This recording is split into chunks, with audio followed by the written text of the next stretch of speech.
다윗이 사울이라고 하는 그 입장에서는 원수죠. 그 원수에게 핍박을 당한 기간이 총 한 8년을 잡습니다. 4년은 그 사울의 그늘에 악기를 연주하고 노래를 부르면서 그렇게 이제 지냈던 시간이고, 본격적으로 사울이 자기를 죽인다고 하는 것을 알고 이리저리 도망을 다녔던, 그래서 블레셋 땅까지 가서 숨었고 모압 땅까지 내려갔던 다윗. 정말 다른 사람도 아니고 한 나라의 최고 실력자인 당시의 왕이 자기를 죽이려고 한다. 그거 얼마나 위협적이겠습니까? 잠을 한번 제대로 편하게 잘 수가 있을까? 지금은 이제 죽었다고 하지만 유병헌 씨를 생각해 보면 그때 그냥 전 국민이 어디에 숨어 있을까 이렇게 노리는 듯해서 아마 정말 제대로 잠을 못 잤을 거예요. 정말 피할 곳이 없구나, 그런 생각을 가졌겠죠. 근데 유병헌 씨보다도 한 수 더 높았던 사람이 신창원으로 기억되는데, 역시 신창원이라는 사람도 붙잡히게 됐습니다. 그런데 왕이 전심전력하여 다윗을 잡으려고 할 때 그 다윗이 왕의 손에서 벗어난다고 하는 게 참 쉬운 게 아닙니다. 그러다 보니까 이 다윗이 쫓기고 쫓기다 오늘 본문에 보면 엔게디 광야에 숨었다 그랬어요. 근데 이 다윗이 엔게디까지 몰려간 것을 보면 상당히 궁지에 몰렸다, 이렇게 생각해 볼 수가 있습니다. 왜 그런가 하면 그 엔게디라고 하는 말이 염소 새끼의 샘물이라는, 염소 새끼의 샘. 그러니까 그만큼 땅이 좁고 뭔가 협곡, 그래서 도간에 든 쥐의 형상, 상당히 그러니까 코너에 몰렸다는 뜻이 되는 거죠. 그 중에서도 더 이상 피할 길이 없어서 그 동굴에 가서 숨었어요. 그러니 이거 사울이 발견만 하면 그건 도간에 든 쥐가 아니겠습니까? 그런데 바로 이 엔게디 광야에 다윗이 숨어 있는 것을 사울이 알고 그 좁은 협곡에 와서 정말 염소 새끼 몇 마리가 거할 수밖에 없는 좁은 공간에 폭 박힌 그 다윗을 결국은 잡지를 못합니다. 잡은 것이 아니라 자기도 모르게 다윗이 숨은 동굴 안으로 이렇게 들어가요. 다윗이 그 안에 있는지도 모르고.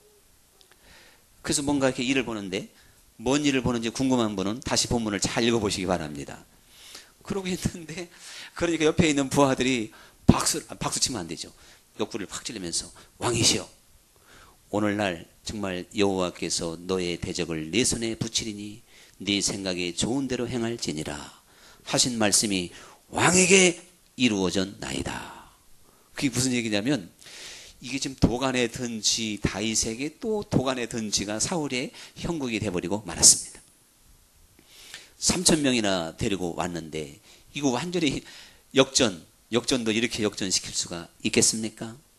그래서 다윗도 순간적으로는 이게 진짜 그런가? 이렇게 생각을 했었는지 몰라요. 그런 고민한 흔적이 없어요. 옆에서는 기회라고 찬스라고, 당신이 저 사울만 죽일 수만 있다면 누구 말대로 고생 끝 행복 시작, 이거 뭐 죽이면 왕으로 그냥 부상하는 거니까요. 백성들도 압니다. 사울과 다윗이 원수지간이고 다윗이 하나님께 기름 부음을 받은 사람이라는 것을 알고 있습니다. 그래서 사울이 지금 억지를 쓰고 있다는 것도 알고 있어요. 다윗의 인기가 하늘을 치고 올라간단 말이죠. 그런 말로 상한가예요. 이런 상황에서 다윗이 사울만 죽이면 3,000명의 군사도 그 살기등등한 군사들의 그 이제 칼날도 다 땅에 내려놓게 될 것이고, 더 이상 도망자의 생활이 아닌, 도망자는 그만두고 왕으로 떠올라서 그야말로 정말 왕의 권세로 살아갈 수 있는, 이건 뭐 역전도 이런 역전이 어디에 있겠냔 말이에요. 그런데 이 정말 다윗의 일생 일대의 가장 중대한 시간에 다윗은 사울을 죽이지를 않았던 것입니다. 오늘 말씀 그대로 사울을 가리켜서 다윗의 원수라고 성경도 가르쳐주고 있거든요. 아니 원수가 지금 내가 너무나 파리 잡듯이 잡을 수 있는 이 상황이 됐으면 누구든지 원수를 갚으려고 그러겠죠. 여기 그렇게 원수 갚지 않을 분들이 몇이나 될까? 저는 이거 준비하다 보면 괜히 궁금하더라고요. 아무개를 생각해보고 괜히 찔리지 마세요. 아무개를 생각해봐도 안 그럴까? 안 그럴까? 그분은 안 그럴 거야. 이런 분이 몇 사람이 있었습니다. 그 몇 사람이 꼭 본인이라고 믿으시기 바랍니다. 그러고는 전반적으로 참 힘들겠더라고.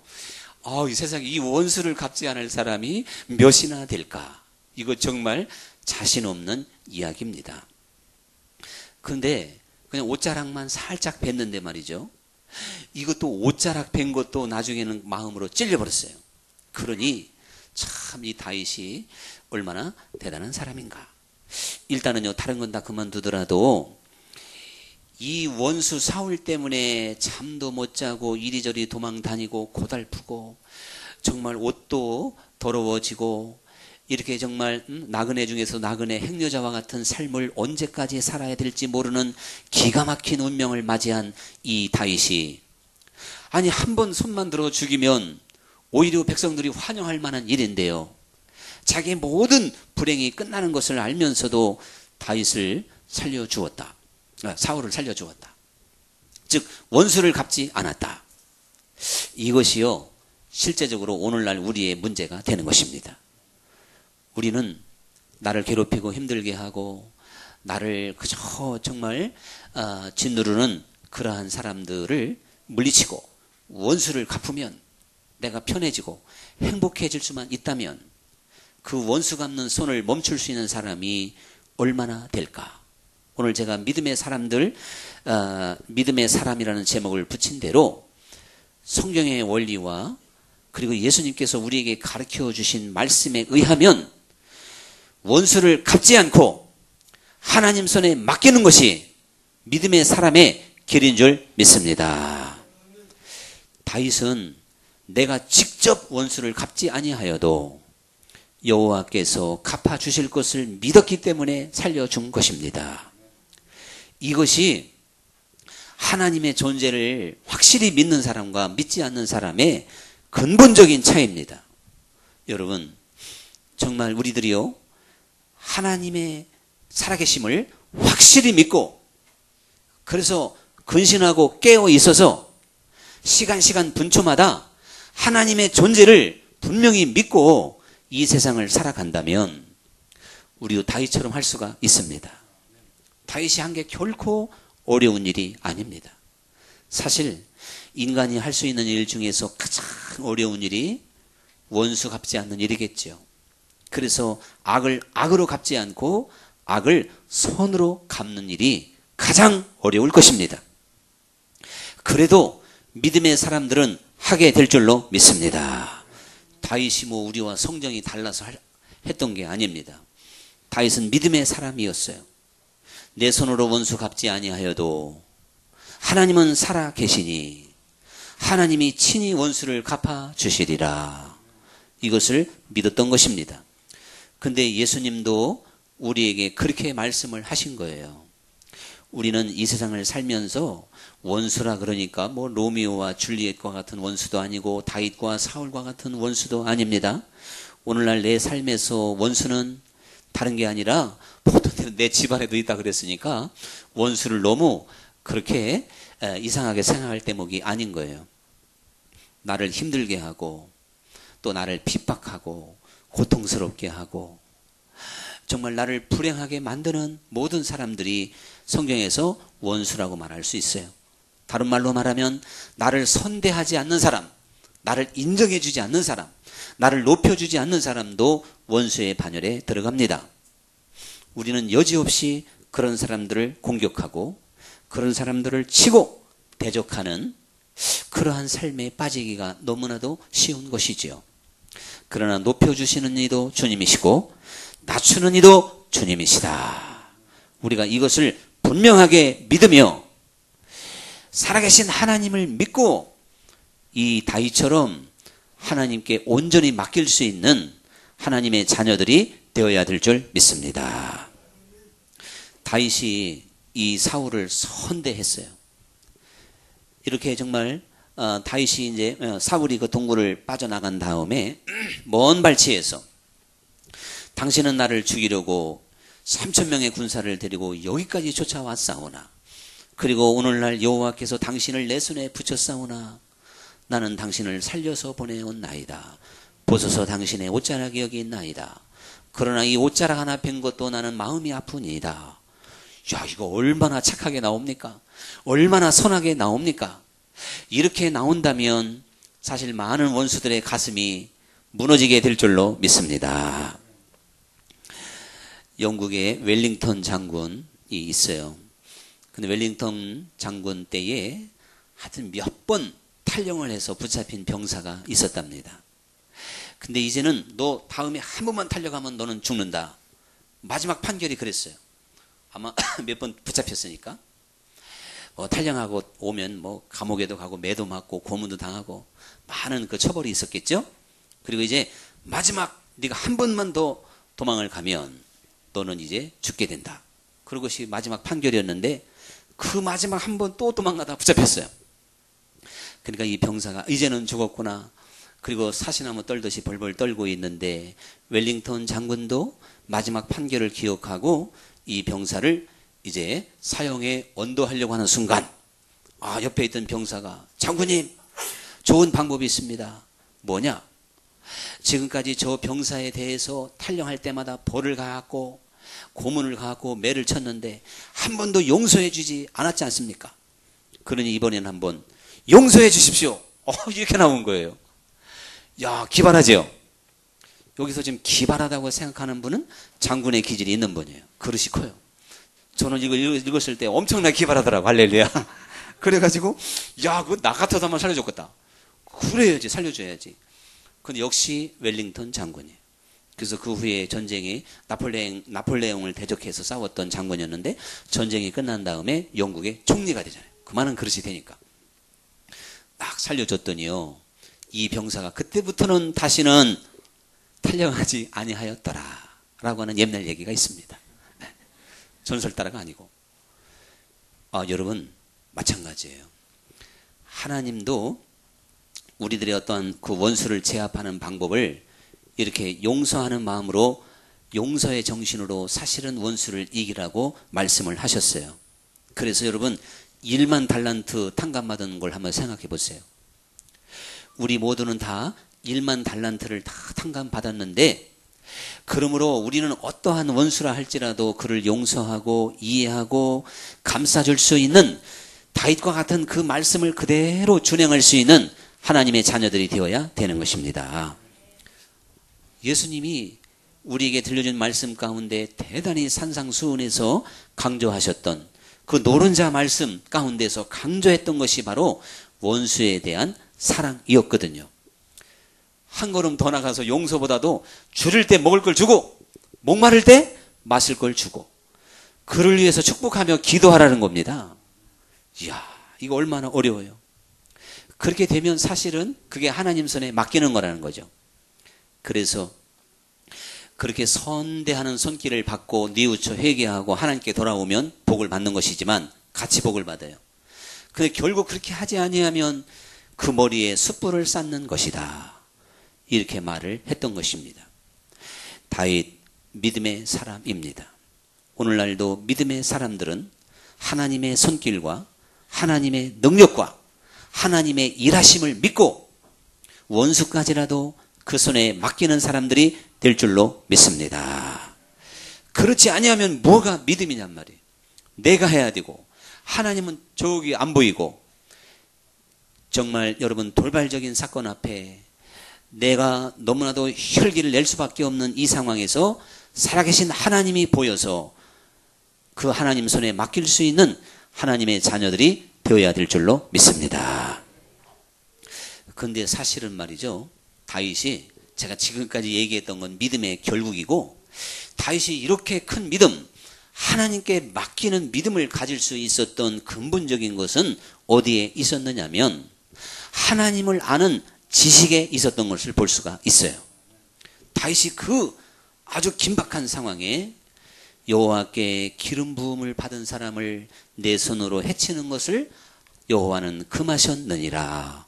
이렇게 말을 하게 되는 것입니다. 이것이 하나님을 아는 지식이었습니다. 여러분, 사실 우리가요, 하나님을 아는 지식이 있어야 믿음이 있는 것입니다. 그리고 여호와를 경외하는 것이 지식의 근본이라 그랬는데, 하나님을 아는 참된 지식은 여호와를 경외하게 되는 것이고, 하나님을 아는 참된 지식이 나를 믿음으로 살게 만드시는 줄로 믿습니다. 다윗에게 이 지식이 없었으면 여호와께 기름 부음 받은 자를 내 손으로 해쳐도 된다, 이렇게 알고 있었으면 그냥 해치는 거예요. 근데 하나님이 이것을 절대로 금하였다.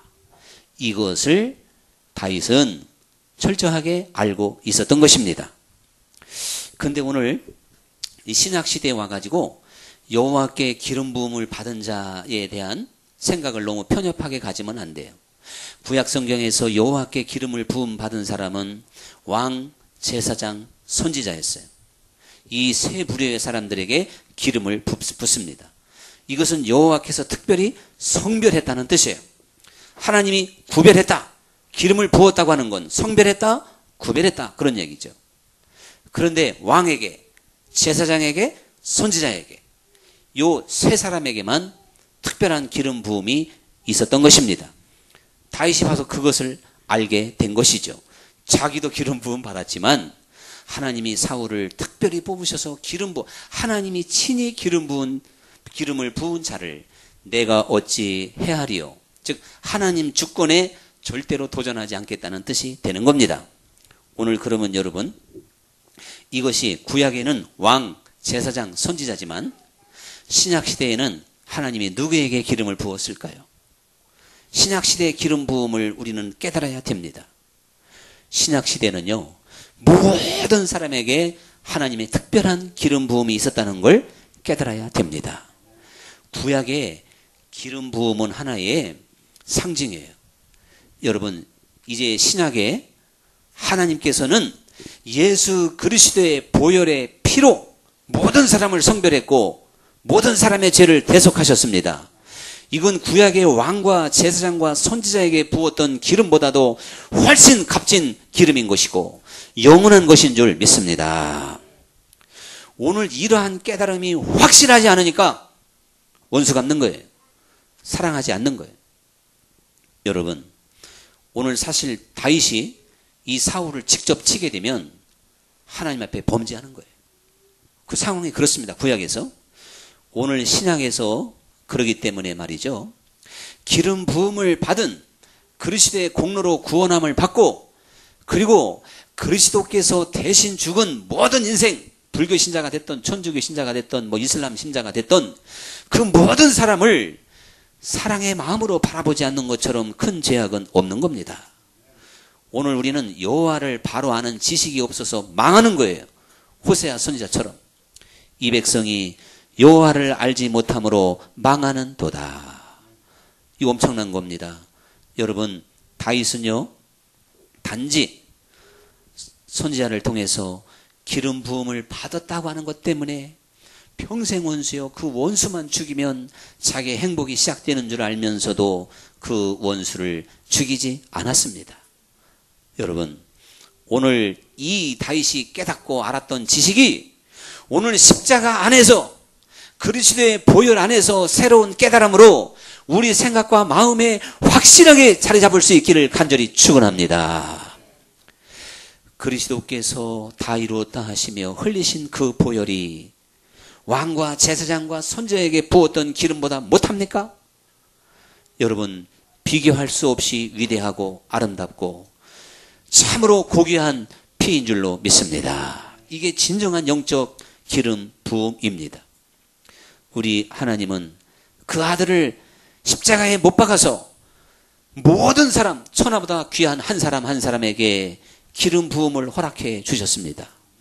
그래서 우리를 가리켜서 왕같은 제사장이라 그랬고 택한 족속이라고 하였습니다.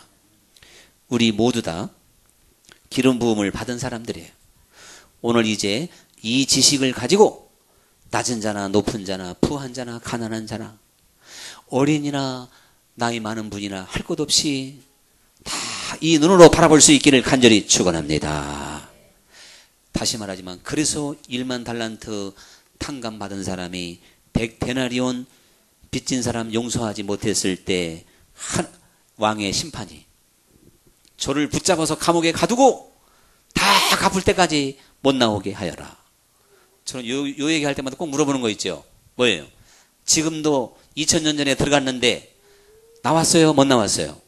못 나왔어요. 뭐 세월호 사건의 선장 내가 볼 때는 한 300년 언도는 받을지도 몰라. 저기 어디 외국 유럽인 어디서 그 선장이 잘못해가지고 2700년 언도를 했다고 그러대요. 네, 그때 세월호 사건 터졌을 때. 2700년인가. 근데 그러고 보니까 계산해 보니까 2700년 아니라 2000년은 뭐 아닌데 최고의 기록이 누구냐면 예수님 당시에 감옥에 들어갔던 사람이에요. 지금 정확히 2014년 됐어요. 2014년 동안 감옥에 못 나온 사람이 있어요. 여러분이 오늘 교회에 못 나온 분에게 다음 주 2014년 동안 감옥에 못 나온 사람 아셔? 그러면 분명히 유병헌 그럴 거라고. 유병헌도 아니고 세월호 사건 선장도 아니고 예수님의 비유 가운데 나온 자기는 1만 달란트나 탕감받았는데 100데나리온 한 500만 원 500만 원 1만 달란트는 몇 조 원이요? 몇 조 원. 이걸 탕감받은 사람이 500만 원 빚진 사람을 용서하지 못했어요. 이거는 비유잖아요. 우리가 이처럼 용서하지 못하고 악을 악으로 갚아버리면 이렇게 엄청난 결과가 온다는 것입니다. 이게 여호와를 아는 지식인 거예요. 여러분, 하나님을 아는 지식이 여러분을 원수 갚는 손에서 수습시켜야 됩니다. 그래서 뿐만 아니라 모든 일에 하나님의 기름 부으심 앞에 자동으로 브레이크가 탁탁 걸려야 돼. 여기 브레이크 없는 자동차처럼 무서운 자동차 어디 있겠어요? 어제인가 그저께도 하필은 왜 또 우리 권사님 고향 공주에서 대형 사고가 나가지고 하여튼 요즘에는 이제 공주는 안전한가 했더니 공주 땅도 안 안전해. 옆에 논산도 위험할 건데 한번 좀 전화 해보려고 그래요. 아니 거기도 또 기도원 가장 안전한 기도원에서 왜 또 사고가 났냐고요. 그래가지고는 사람들이 밥 먹고 쉬다가 기도원에서 교통사고로 죽을 줄을 누가 알았으리요. 근데 SM7이라고 하는 아주 대형 중형차는 대형차 그 정도만 대형차가 뭐 말은 그걸 뭐라 그러죠? 급발진이라고 그러는데 잘 모르겠어요.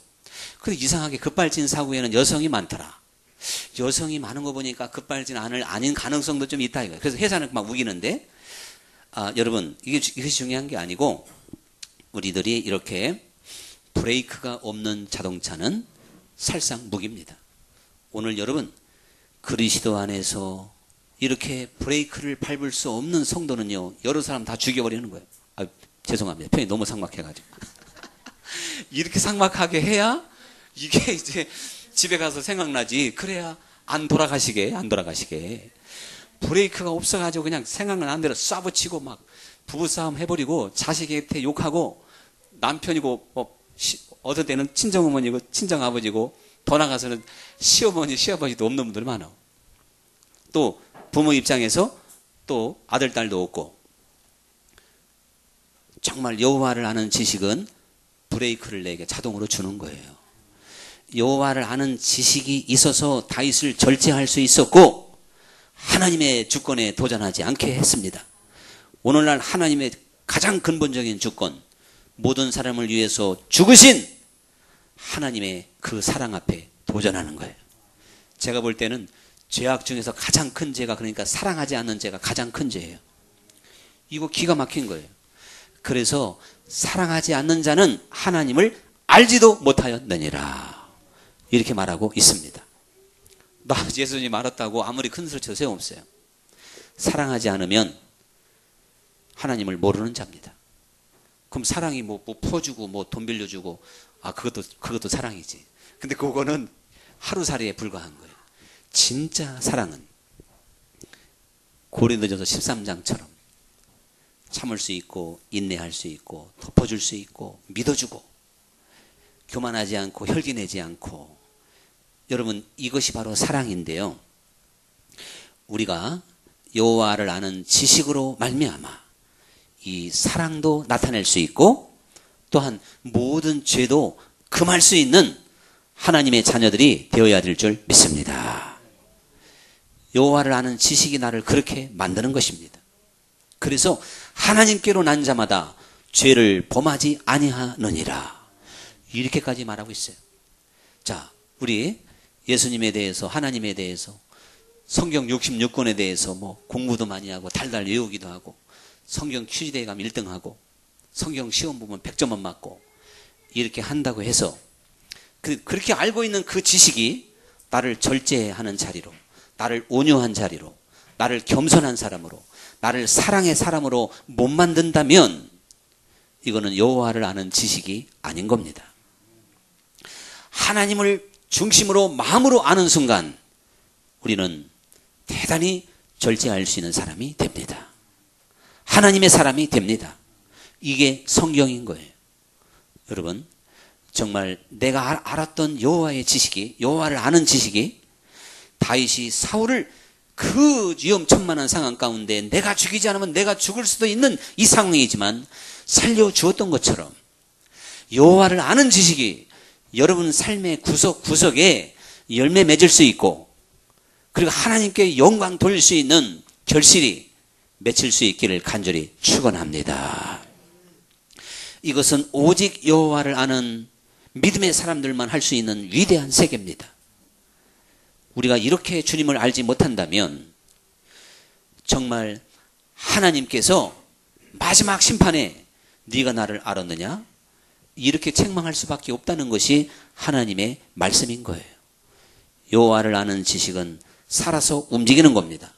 능력이 있는 것입니다. 그래서 산이라도 옮기고 뽕나무라도 뽑는다 그랬잖아요. 우리는 여호와를 아는 지식으로 말미암아 내가 이처럼 위대하게 거듭나고 하나님의 사람으로 다른 사람만 칭송하지 말고 다윗만 믿음의 사람이라 하지 말고 내가 바로 오늘날 다윗이 되고 바로 사랑의 사도가 되어서 하나님을 온전히 붙잡을 수 있기를 간절히 축원합니다. 오늘의 찬양 드리겠습니다.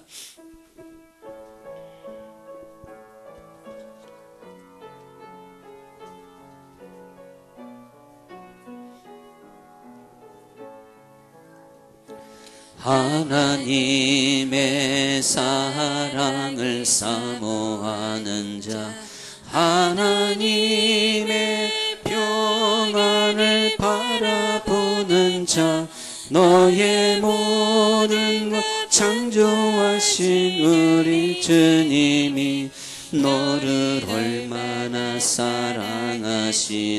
사랑하시는지 하나님께 찬양과 경배하는 자, 하나님의 선하심을 닮아가는 자, 너의 모든 것 창조하신 우리 주님이 너를 자녀 삼으셨네.